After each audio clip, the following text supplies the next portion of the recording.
smiled and drew our spirit-empowered machine guns. Amitabha. Senior brother is correct. This humble monk will send them to the heavens shortly. I shall let the Buddha himself pluck these flowers. In that battle, I physically delivered 10,000 demon soldiers to salvation. The golden light of merit was so blinding that even the heavenly Tao looked away and returned to the gates of Buddha. The elder criticized me, claiming my karmic debt from slaughter was too heavy and unlike that of one who has renounced the world. I flipped my palm and immediately withdrew a grenade launcher inscribed with suppressive formations. Elder, you have misunderstood the essence of responsibility. Firepower is righteousness. Caliber is the ultimate truth. If you do not submit, this humble monk is also prepared to send you on your way to salvation. The elder stood stunned. The Bodhisattva's great love knows no bounds. It is merely that your vision, elder, is too narrow. I am a Buddhist cultivator with the lowest academic record in the Prajna temple. On the day of the graduation examination, the demonic tides descended. 10,000 demons roared, and my senior brother, the current Buddhist successor, stood atop the fortress walls. With a compassionate expression, he stood before the demonic creatures waiting to devour us alive and proclaimed, "Lay down your butcher's knife, and you shall achieve Buddhahood on the spot. Although you are demons, you possess Buddha nature.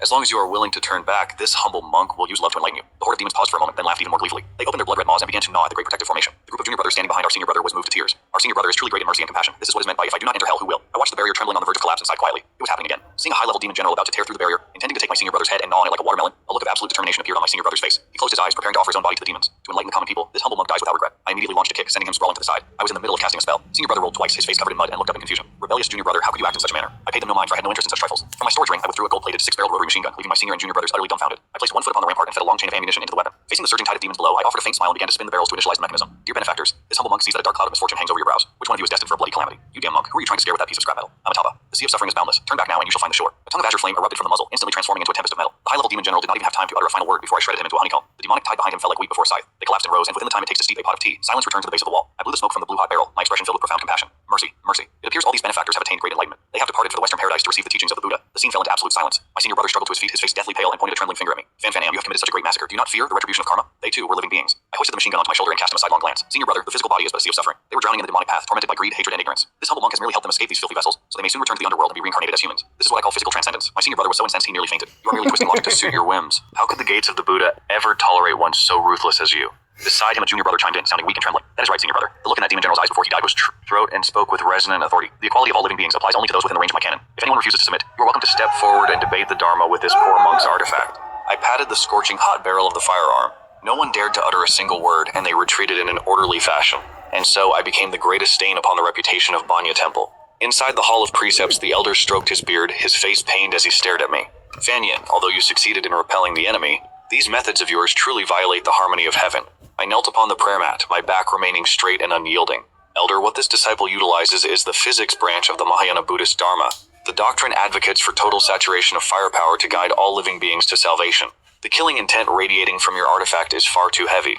That is not killing intent. It is merely to make the demons more receptive to the truths of the Tao. It is what one calls persuasion. Enough, your desire to kill is too profound. If you remain in the temple, I fear it will lead to a deviation in your heart. Coincidentally, monsters are running rampant throughout the Great Zhou dynasty in the mortal realm. The Emperor is currently seeking aid from our temple. You shall descend the mountain to temper yourself in the red dust of the world.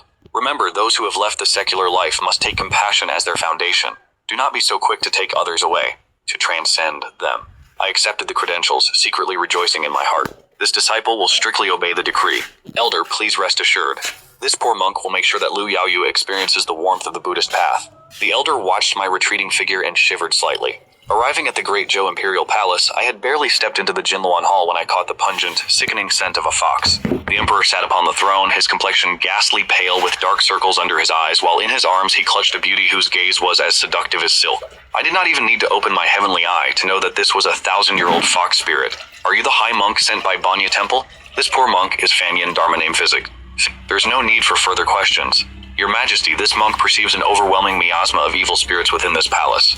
I have come specifically to resolve your troubles and avert this calamity. The fox spirit let out a seductive laugh and poked her head out from the Emperor's embrace. Little master, you are truly handsome. Who exactly are you calling an evil spirit? I am the precious jewel in His Majesty's heart. Goodbye. How dare you slander her? I summoned you to exorcise demons, not to target my consort. I raised an eyebrow. Your Majesty, have you recently felt a weakness in your lower back and knees? Do you suffer from restless nights, or perhaps even painful and frequent urination? The Emperor's expression stiffened. How do you know this? Because your vitality is being drained dry by this fox spirit. Preposterous, the fox spirit shrieked. Your Majesty, he is slandering me. I only wish to brew nourishing soups for you every night. The Emperor was immediately overcome with pity and hugged Ronger tightly, saying, Do not cry. I believe you. Guards, cast this mad monk out of my sight. As the Imperial Guards moved to swarm me, I let out a sigh. Patron, you are blinded by obsession. It seems this monk must force you to see the truth. I reached into my sleeve and withdrew a fragmentation grenade, pulling the pin. Majesty, pray tell, do you know what this is? The Emperor looked on with suspicion. What is that object? A brilliant golden light shone forth. Could it be a Buddhist treasure? I offered a faint smile. Indeed. This treasure is named the Amitabha Buddha Hand Grenade. It is specifically designed to cure all forms of blind infatuation. I tossed it out casually. The grenade landed precisely at the base of the golden dragon pillar next to the throne. Boom! A deafening explosion erupted, causing the golden hall to tremble violently. The golden dragon pillar was severed by the